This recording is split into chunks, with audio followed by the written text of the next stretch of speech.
પ્રભુનો આભાર માનીએ છીએ। આખું અઠવાડિયું પ્રભુની કૃપા આપણે પ્રાપ્ત કરી અને પાછલી 5 મિટિંગો બહુ આશીર્વાદિત થઈ।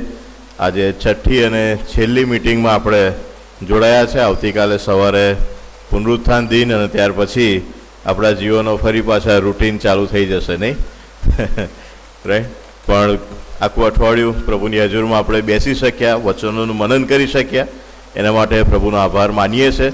તમે બધા આવ્યા, સંગતમાં ઉત્તેજન આપ્યું, એના માટે તમારા બધાનો પણ આભાર માનું છું। અને અમારી આશા અને પ્રાર્થના છે કે અઠવાડિયા દરમિયાન જે બાબતો આપણે શીખ્યા એ આવતીકાલ પછીના જીવનમાં આપણા માટે ઉપયોગી બનશે અને એની આધીનતામાં આપણે પ્રભુની પાછળ ચાલી શકીશું। અને પ્રભુ એવું કરવાને માટે આપણને દરેકને એમની સહાય કરે એવી અમારી આશા અને પ્રાર્થના છે। અમારો આખા અઠવાડિયા દરમિયાન તમે પ્રેમથી આવકાર કર્યો, એના માટે પણ તમારા બધાને અમે આભારી છીએ અને પ્રભુ એનો આશીર્વાદ તમને આપે એવી અમે પ્રાર્થના કરીએ છીએ। આજે છેલ્લો દિવસ અને આખું અઠવાડિયું આપણે પ્રભુના જીવનમાં જે બાબતો આ છેલ્લા અઠવાડિયા દરમિયાન બની અને જે બનાવો આ અઠવાડિયામાં બની એના સંદર્ભમાં આપણે પ્રભુના વચનોમાંથી ઘણી બધી બાબતો જોઈ ગયા, રાઈટ? અને હવે શનિવારનો દિવસ, એ દિવસે શું કહી શકાય ને શું વિચારી શકાય, કારણ કે શનિવારે પ્રભુનું શરીર એ કબરમાં છે, રાઈટ? અને એ દિવસે શું થયું ને શું કરવામાં આવ્યું એના વિશે કંઈ બહુ ખાસ નોંધ આપણને પ્રભુના વચનમાં મળતી નથી।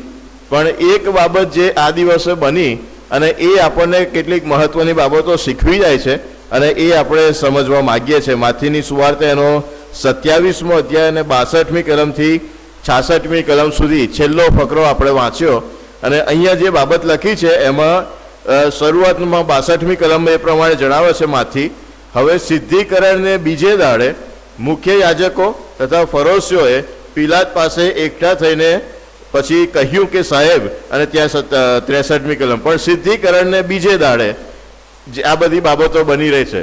હવે સિદ્ધિકરણનો બીજો દાડો એટલે કયો દાડો? માર્કની સુવાર્તાની અંદર આપણે જઈએ તો ત્યાં એનું વધારે સ્પષ્ટતા કરી છે। માર્કની સુવાર્તા એનો 15મો અધ્યાય અને 42મી કલમ, 52 નંબરના પાન ઉપર માર્ક એનો 15મો અધ્યાય ને 42મી કલમ, સાંજ પડી ત્યારે સિદ્ધિકરણનો દિવસ એટલે વિશ્રામવારનો આગલો દિવસ હતો। સાંજ પડી ત્યારે સિદ્ધિકરણનો દિવસ હતો અને એ વિશ્રામવારનો આગલો દિવસ હતો। એનો અર્થ કે સિદ્ધિકરણનો બીજો દિવસ એ વિશ્રામવાર હતો, શનિવાર હતો। યહૂદી કેલેન્ડર પ્રમાણે શનિવાર એ વિશ્રામવાર, બરાબર? અઠવાડિયાનો છેલ્લો દિવસ, અને એટલે સિદ્ધિકરણનો બીજો દિવસ એ વિશ્રામવારનો દિવસ હતો।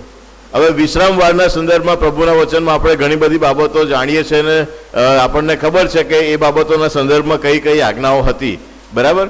પણ પાસ્કા પર્વનો દિવસ, જ્યારે પાસ્કાનું અર્પણ ચડાવવામાં આવે, શુક્રવાર, એ દિવસે પ્રભુને વધસ્તંભે જડવામાં આવ્યા અને હવે એનો બીજો દિવસ એ વિશ્રામવાર હતો અને વિશ્રામવારે શું કરવાનું હતું એ આપણને પ્રભુના વચનમાં જોવા મળે છે। ગઈકાલે આપણે જે નિર્ગમનના પુસ્તકમાં ગયા હતા ત્યાં જ પાછા જઈએ। નિર્ગમનનું પુસ્તક એનો 12મો અધ્યાય અને ત્યાં 14મી કલમ સુધી આપણે વાંચ્યું હતું ગઈકાલે।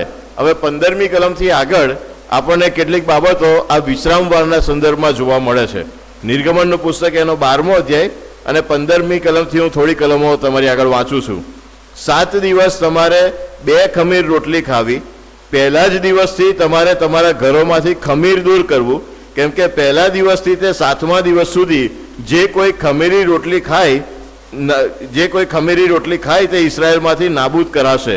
અને પહેલે દિવસે તમારે પવિત્ર મેળાવડો ને 7મે દિવસે પવિત્ર મેળાવડો ભરવો અને તેમાં કંઈ કામ ન કરવું, કેવળ પ્રત્યેક માણસને ખાવાની જરૂર હોય તેટલું જ તમારે કરવું। પાસ્કા પર્વ પાળવાનું અને એનો બીજો દિવસ એ વિશ્રામવાર છે અને એ વિશ્રામવાર 15મો દિવસ ગણનાના પુસ્તકની અંદર 23મા અધ્યાયમાં તમે જશો ત્યાં એ દિવસોની ગણતરી સાથે, લેવીયના પુસ્તકના 23મા અધ્યાયની અંદર, તો ત્યાં એ બધી ગણતરી દિવસોની સાથે આપી છે કે કયા દિવસે તમારે શું કરવાનું છે। અને ત્યાં લખ્યું છે કે 15મા દિવસથી 21મા દિવસ સુધી તમારે 2 ખમીર રોટલીનું પર્વ પાળવાનું। 14મો દિવસ એ પાસ્કા પર્વ, જ્યારે પાસ્કાનું અર્પણ ચડાવવામાં આવે, પાસ્કાનું ભોજન ખાવામાં આવે। 14મા દિવસ પછી 15મા દિવસથી 21મા દિવસ સુધી, અને પહેલો દિવસ અને છેલ્લો દિવસ પવિત્ર મેળાવડો કરવો. એટલે 15મો દિવસ ને 21મો દિવસ એ પવિત્ર મેળાવડાનો દિવસ છે. અને ત્યાં આપણે વાંચ્યું નિર્ગમનમાં એ પ્રમાણે એ દિવસોમાં તમારે કંઈ પણ સંસારી કામ કરવાનું નહીં. ફક્ત દરેક માણસને ખોરાકની જેટલી જરૂર છે એ ખોરાકના પૂરતું જ કામ કરવાનું. એ સિવાય બીજા બધા કામ બાજુ પર મૂકી દેવાના.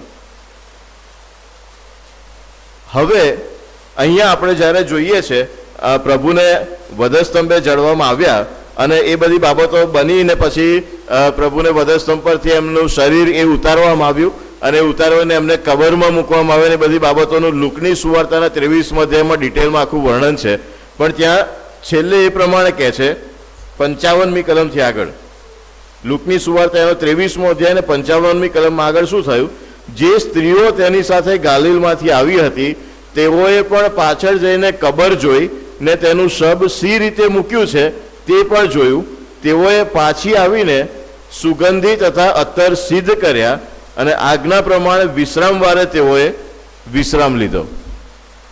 આ સ્ત્રીઓ જે વધસ્તંભે પ્રભુની પાસે પ્રભુના વધસ્તંભની પાસે ઊભી હતી અને એ 5 સ્ત્રીઓના નામ આપવામાં આવ્યા છે. અને એ વધસ્તંભથી પછી હવે પ્રભુનું શરીર ઉતારવામાં આવે છે.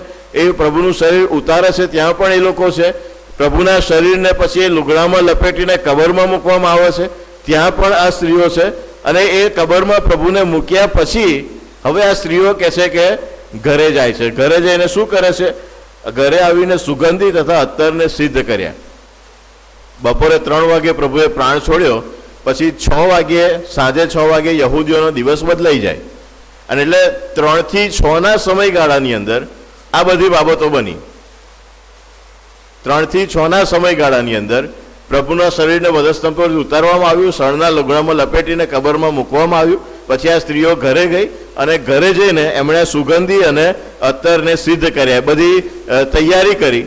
શેની માટે? પ્રભુના શરીરને આ બધા સુગંધી ને અત્તરને એ બધું લગાવવાને માટે.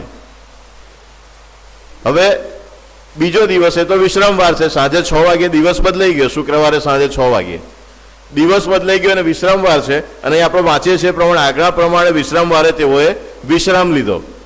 અને એટલે શનિવારે સાંજે 6 વાગ્યે વિશ્રામવાર પૂરો થાય ત્યાં સુધી એમણે બીજું કશું કામ કર્યું નહીં. એ લોકો રાહ જોતા હતા ઘરે બેસીને. વિશ્રામવાર પૂરો થાય અને પછી બીજા દિવસે એટલે કે રવિવારે સવારે અમે કબરે જઈએ. આજે સુગંધી અને અત્તરને બધું તૈયાર કર્યું છે એ લઈને ત્યાં જઈએ અને પ્રભુના શરીરને ચોળીએ, એમને અભિષિક્ત કરીએ.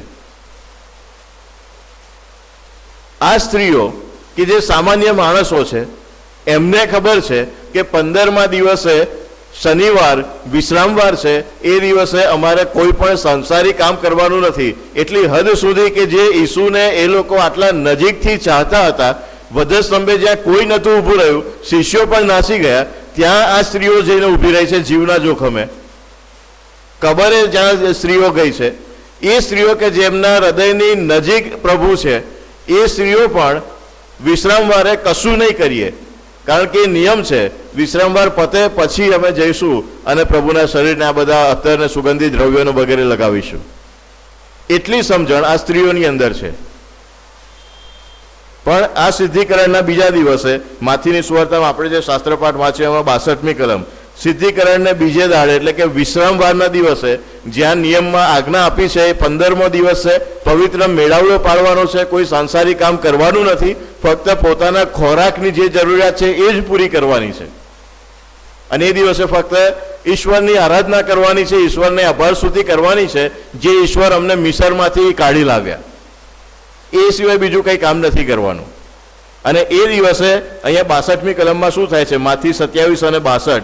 હવે સિદ્ધિકરણને બીજે દાડે મુખ્ય યાજકો અને ફરોશીઓએ પિલાત પાસે એકઠા થઈને કહ્યું કે સાહેબ, અમને યાદ છે કે એ ઠગ જીવતો હતો ત્યારે તે કહેતો હતો કે 3 દાડા પછી હું ઉઠીશ, અને એ માટે 3 દાડા સુધી કબરનો જાપ્તો રાખવાની આજ્ઞા કર. રખેને તેના શિષ્યો રાત્રે આવીને તેને ચોરી જાય ને લોકોને એમ કહે કે તે મુએલામાંથી ઉઠ્યો છે, અને છેલ્લી ભૂલ પહેલાના કરતાં મોટી થશે. આ મુખ્ય યાજકો અને ફરોશીઓ વિશ્રામવારના દિવસે, અને આ વિશ્રામવારે દર અઠવાડિયે જે સામાન્ય વિશ્રામવાર આવે એવો નહોતો, અને મોટો વિશ્રામવાર કહેવામાં આવતો હતો. આ વિશ્રામવાર એ મહત્વના વિશ્રામવાર, જે મોટા પર્વોનો વિશ્રામવાર એ ગણવામાં આવતો હતો, એટલે વધારે અગત્યનો વિશ્રામવાર હતો બીજા બધા વિશ્રામવાર કરતા. અને એ વિશ્રામવારે જ્યારે કોઈ સાંસારિક કામ કરવાનું નથી, જે દિવસે ફક્ત પ્રભુની આભાર સ્તુતિ કરવાની છે, યહોવા દેવને યાદ કરવાના છે. આ મુખ્ય યાજકોને ફરોશીઓની તો સામાન્ય માણસો પેલી સ્ત્રીઓ કરતા કેટલી મોટી જવાબદારી હતી આ વિશ્રામવારને પાળવાની. એ લોકો બીજાને શીખવતા હતા કે વિશ્રામવાર પાળવાનો, સાબત દિવસ પવિત્ર પાળવો. મૂસાની આજ્ઞાઓ હતી, એ ઈશ્વરે મૂસાને આપી હતી એ આજ્ઞાઓ. પ્રભુને એમના શિષ્યો ખેતરમાં થઈને જતા હતા અને શિષ્યો ભૂખ્યા થયા અને ખેતરમાંથી પેલા કણાસલા તોડીને ખાધા, તો આ લોકોએ વાંધો ઉઠાવ્યો હતો, પ્રભુ તારા શિષ્યો વિશ્રામવારને પવિત્ર નથી પાડતા, સાબત દિન પવિત્ર નથી પાડતા, સાબત દિવસે ખેતરમાંથી કણસલું તોડીને ખવાતું હશે? આ તો નિયમશાસ્ત્રની વિરુદ્ધની બાબત છે. એ શાસ્ત્રીઓને ફરોશીઓ આ મોટા વિશ્રામવારે શનિવારના દિવસે શું કરી રહ્યા છે? હજુ એમનું પોલિટિક્સ પૂરું નથી થયું. જે બધો પ્રપંચ રચ્યો હતો એમણે પ્રભુને મારી નાખવાને માટે, જે બધા કાવા દાવા કર્યા હતા, એની ઉપર હજુ પ્રભુ કબરમાં છે તોય પૂર્ણ વિરામ નથી આવ્યું. અને આ વિશ્રામવારે એ લોકો પિલાતની પાસે જાય છે. અમને ખબર છે કે એ ઠગ જીવતો હતો ત્યારે આવું કીધું હતું, 3 દિવસ પછી હું પાછો ઉઠીશ, અને એટલા માટે કબરનો જાપ્તો મૂકવામાં આવે. આ એમની ધાર્મિકતાની અંદર, એમના ધાર્મિક કામો, આ જે બધું કરતા હતા એ બધું ધર્મના નામે જ કરતા હતા, બીજા કોઈ નામે નહોતું કર્યું. સ્વાર્થ એમનો હતો પણ નામ ધર્મનું હતું. કેટલી હદ સુધી એમના હૃદયો અને એમના મનો આંધળા થઈ ગયા છે કે કશું નથી જોઈ શકતા. આવી પરિસ્થિતિ એ ધાર્મિક આગેવાનોની છે. કેટલી બધી વખત આપણે આટલી હદ સુધી આંધળા થઈ જઈએ છીએ. જે સમય પ્રભુની આરાધનાનો હોય, જે સમયે પ્રભુની આગળ બેસવાનું હોય, પ્રભુને મહિમા આપવાનો હોય, એ સમય આપણે આવા કાવા દાવામાં વિતાવીએ છીએ. અત્યારે આપણે રવિવાર, અઠવાડિયાનો પહેલો દિવસ કે જેને પ્રભુનો દિવસ કહેવામાં આવે છે, કારણ કે એ દિવસે પ્રભુ પુનરુત્થાન પામ્યા, મરણમાંથી પાછા ઉઠ્યા, અને એટલે એ દિવસે આપણે પ્રભુ મંદિરમાં એકઠા મળીએ છીએ. રવિવારના દિવસે દર રવિવારે સવારે વહેલા ભજન સેવામાં એકઠા મળીએ. પણ એ ભજન સેવાના નામે કેટલી બધી બાબતો ભજનના સિવાયની આપણે કરીએ છીએ, આપણે બધા જાણીએ છીએ. પ્રભુના ભજન કરવાના નામે આપણે શું શું કરીએ છીએ આપણને બધાને ખબર છે. એની અંદર બધા જ આવી જાય છે. ધાર્મિક આગેવાનો હોય, પાળકો હોય, લેમેનો હોય, મંડળીના આગેવાનો, કમિટીના સભ્યો, ગમે તે હોય. ભજન સેવાની અંદર બધા પોતપોતાના વિચારો અને પોતપોતાના એજન્ડા જ ચાલતા હોય. કોણ ક્યાં બેઠું છે, કોણ કોની સાથે વાત કરે છે, કેટલા વાગે આવે છે, શું પહેરીને આવે છે, જેની સાથે મને તકલીફ છે એ ક્યારે આવે છે અને ક્યારે જાય છે, એના મનમાં શું ચાલી રહ્યું છે, એ શું કરવાનો છે તો હું સામે બીજું કંઈક કરું. બધી 1000 જાતની વાતો આપણે ભજનના નામે કરીએ છીએ. જે પ્રભુનો દિવસ છે, જ્યાં પ્રભુને યાદ કરવાના છે, પ્રભુનું ભજન કરવાનું છે, આ મુખ્ય યાજકો અને શાસ્ત્રોની માફક આપણે આવા કામો કરીએ છીએ. કેટલી હદ સુધી આપણા હૃદયો અને મનો આ લોકોની માફક આંધળા થઈ જાય છે. અને આપણા માટે ચેતવણી સમાન છે. આંધળા થયા એ કેટલી હદ સુધી હતા. એના પછી તમે આગળ 28મા અધ્યાયની અંદર વાંચો, 11મી કલમથી આગળ, તો એ કબર ખુલી ગઈ. ત્યાં જે ચોકીદારો હતા એમણે જે એને સાક્ષી આપી કે આવું બધું થયું ને કબર ખુલી ગઈ, અમે નજરે જોયું. તો આ લોકો શું કહે છે ત્યાં તમે જુઓ, 11મી કલમ, માથી 28 અને 11. તેઓ જતી હતી એટલામાં જુઓ, ચોકીદારોમાંના કેટલાય કે નગરમાં જઈને જે થયું તે મુખ્ય યાજકોને કહી દીધું. અને ત્યારે તેઓએ તથા વડીલોએ એકઠા થઈને મનસૂબો કરીને તે સિપાહીઓને ઘણા નાણાં આપીને સમજાયું કે તમે એમ કહો કે અમે ઊંઘતા હતા, એવામાં તેના શિષ્યો રાત્રે આવીને તેને ચોરી ગયા. શનિવારે આટલું બધું કર્યું અને હજુ રવિવારે એમના ચોકીદારો એમને એને સાક્ષી આપે છે કે આવું બધું થયું છે, તોય હજુ સ્વીકારવા તૈયાર નથી. હજુય એમના હૃદય પથ્થરના છે. અને જ્યારે આપણે આપણા જીવનોને, આપણા હૃદયોને, મનોને આ પ્રમુખ યાજકો, મુખ્ય યાજકો અને શાસ્ત્રીઓને એમના રસ્તે જવા દઈએ છે, તો પ્રભુને જીવતા ઉઠેલા જોઈશું ને, નજરે જોયા હશે ને સાક્ષી સાંભળી હશે ને, તો એ અમની માફક જ આપણી પરિસ્થિતિ હશે. એક સીમા વટાવી દીધી પછી પાછા ફરવાની તક નહીં રહે. પછી એટલા પથ્થરના થઈ જઈશું કે નાશ સિવાય બીજો કોઈ ઉપાય જ નહીં હોય આપણી પાસે. ફારૂનની પરિસ્થિતિ એવી જ હતી. એક પછી એક કેટલું બધું જોયું. ઈશ્વરનો મહિમા મિસરની અંદર એમણે કેટલો જોયો. આ પાસ્કાના સમયની અંદર જે પાસ્કા પર્વ આપ્યું, પ્રથમ જનિતને મારી નાખવામાં આવ્યા, ત્યાં પણ કેવું જોયું. સમુદ્રના 2 ભાગ થઈ ગયા, બધું જોયું. પાછળ જ લશ્કર જતું હતું. એ લશ્કરે વિચારવું જોઈતું હતું ને કે આ સમુદ્રના 2 ભાગ થઈ ગયા, એમનો ઈશ્વર કેટલો મહાન છે, શા માટે અમે એમની પાછળ પડીએ છીએ. જવા દો એમને, આપણાથી નહીં પહોંચી વળાય. પણ એટલું પથ્થરનું એ હૃદય થઈ ગયું હતું કે પાછા વળવાની કોઈ શક્યતા જ નથી.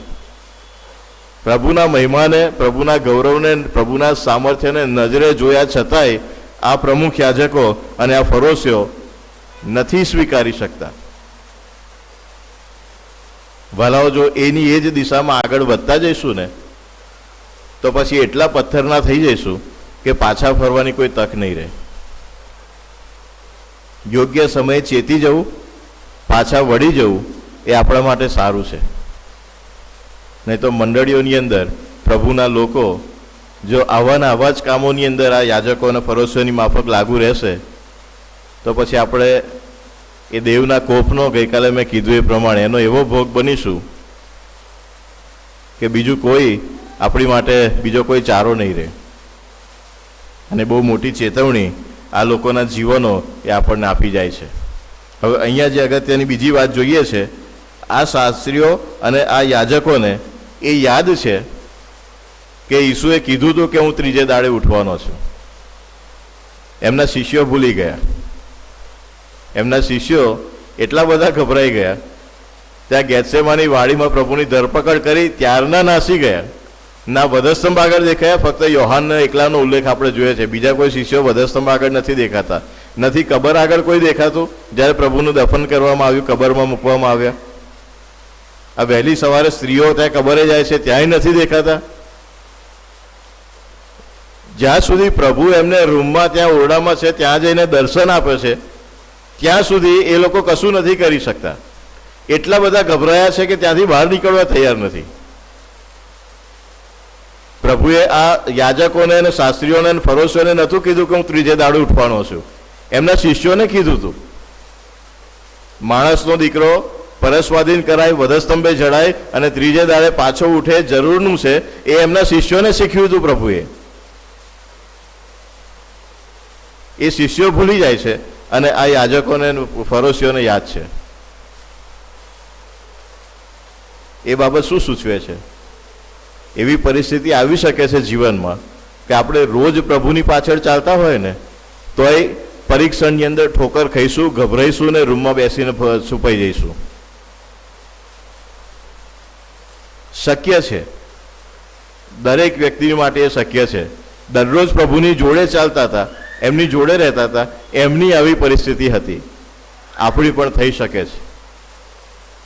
અને એ સમયે શૈતાનને બધું યાદ રહેશે. એ આપણા કરતાં વધારે યાદ રાખે છે. શૈતાનને બધું ખબર છે અને આપણે બધું ભૂલી જઈએ. કેવી રીતે લડી શકાય? અંધકારની સત્તાની સામે કેવી રીતે લડી શકાય? અને ત્યારે આ વચન કેટલું અગત્યનું ને કેટલું જરૂરનું છે આપણી માટે, એને યાદ રાખવું, એને ગ્રહણ કરવું એ કેટલું મહત્વનું છે એ આપણને ત્યાં દેખાય છે. જો આ શિષ્યોને એ યાદ હોત, એ ખાતરી હોત કે ત્રીજે દિવસે પ્રભુ ઉઠવાના છે, કોઈ ચિંતા કરવાની જરૂર નથી. પ્રભુએ કીધું હતું, જે કીધું એ બધું થયું, તો આ કેમ નહીં થાય? જો એમને યાદ હોત તો ગભરાઈને સંતાઈ ના ગયા હોત.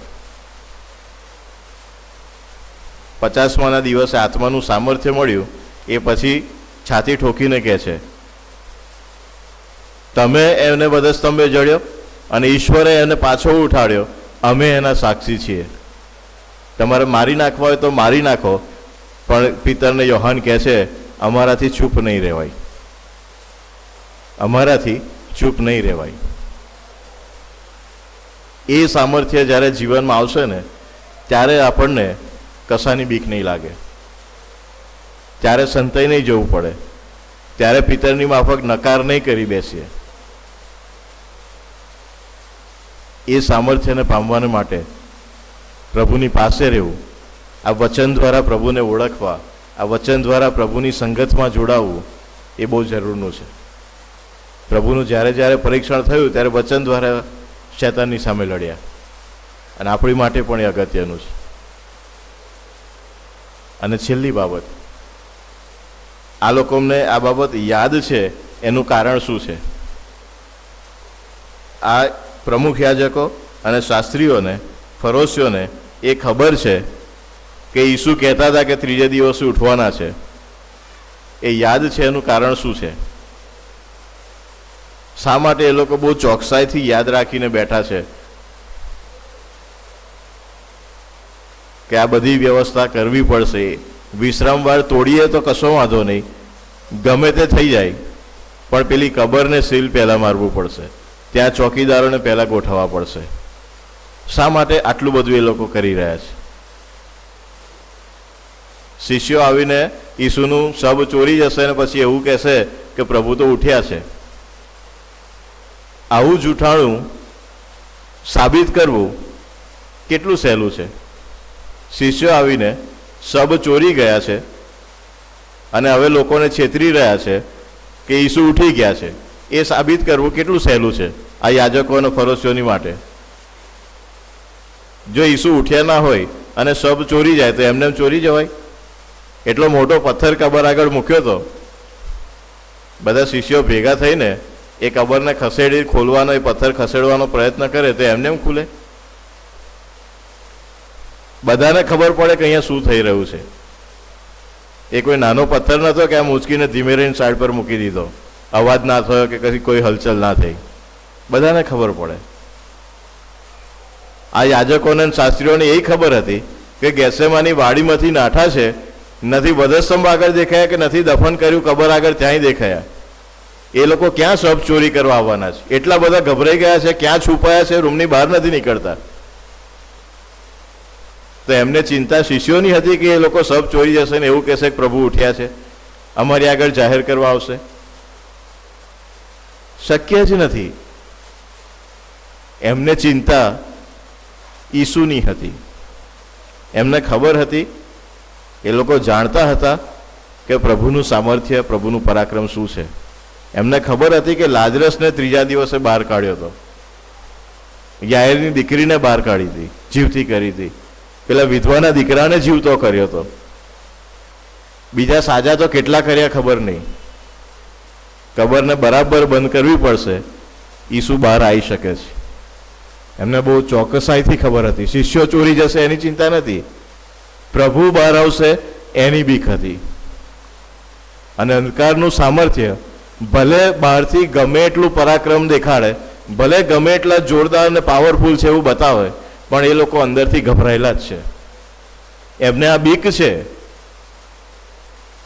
બહારથી ભલે તાકાત બતાવે એનાથી કશો ફરક નથી પડતો, અંદરથી એ લોકો ભાગી ગયેલા છે. અને જ્યારે એ વિશ્વાસને ખાતરી મળશે ને ત્યારે વિશ્વાસીઓને, મંડળીને કશાથી બીવાની જરૂર નહીં રહે. ત્યારે મંડળીએ ગભરાઈને સંતાવાની જરૂર નહીં પડે. આપણે સામનો કરી શકીશું દરેક પરિસ્થિતિનો, દરેક પડકારોનો, અંધકારના દરેક હુમલાઓનો. કારણ કે એમને ખબર છે કે ઈસુ કોણ છે. જગત આજે ખ્રિસ્તી વિશ્વાસને નકારવાના માટે વિશ્વભરની અંદર અલગ અલગ કાવા દાવાઓ કરી રહ્યા છે. એના કારણ શું છે? એમને ખ્રિસ્તીઓની બીક લાગે છે?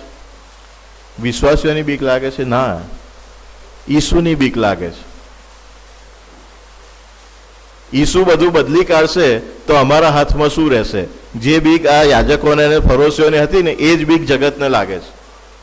એમને મારીને તમારી બીક નથી લાગતી, ઈસુની બીક લાગે છે. જે ઈસુને આ લોકો વેચી રહ્યા છે, જે ઈસુની સુવાર્તા આપી રહ્યા છે, જે ઈસુનો પ્રચાર કરી રહ્યા છે, એ ઈસુથી તકલીફ થાય છે. આપણાથી કોક શું કરવા બીવાના? આપણે કોણ છીએ? આ ઈસુ બહાર આવશે તો અમારા હાથમાંથી બધું જતું રહેશે, એ એમને તકલીફ છે. જો એ લોકો ઈસુથી બીવાય છે તો આપણે જેવું ઈસુની પાછળ ચાલીએ છીએ, આપણા માટે બીવાનું કારણ શું છે? કશું નથી. એટલા માટે આ સ્ત્રીઓને ના વધસ્તંભ આગળ બીક લાગી, ના કબર આગળ બીક લાગી, ના ત્રીજે દિવસે વહેલી સવારે એકલા નીકળી ગયા કબરે જવાને માટે ત્યાં બીક લાગી. આપણને બીક નહીં લાગે જો આપણે એ ઈસુના સામર્થ્યને જાણીશું. એ અંધકારની સત્તા, એ શૈતાન ઈસુના સામર્થ્યને જાણે છે એટલે બીવાય છે. આપણે એ સામર્થ્યને જાણીએ તો આપણામાં હિંમત આવવી જોઈએ. એનાથી ઉલટા આપણે પણ બીવાઈએ છીએ અને ત્યાં તકલીફ ઊભી થાય છે. એટલા માટે આ શનિવારનો દિવસ ભલે શાંત દિવસ લાગે, ભલે એવું લાગે કે પ્રભુને શરીરને કબરમાં મૂક્યું ને બધું શાંત થઈ ગયું.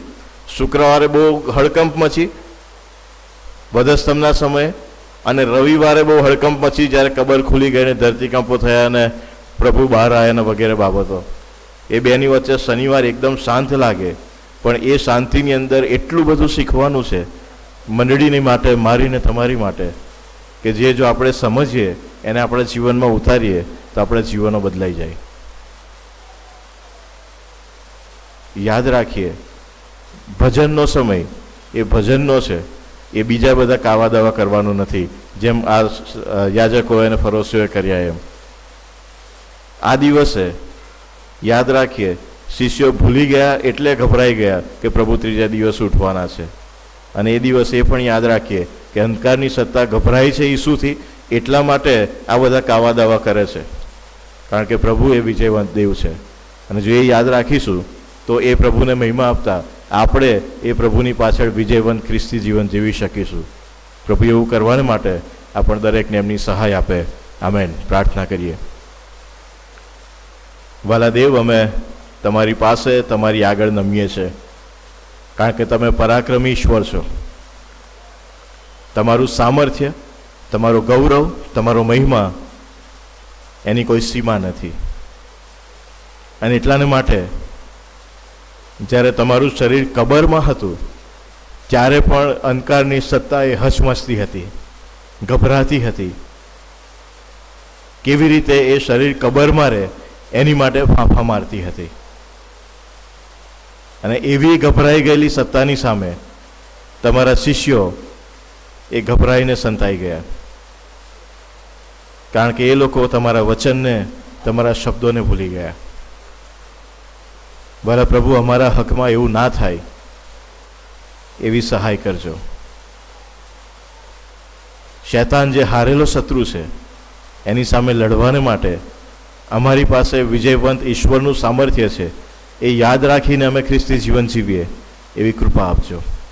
પ્રભુ ઈસુમાં અમારી પ્રાર્થના સાંભળો અને માન્ય કરો. આમેન.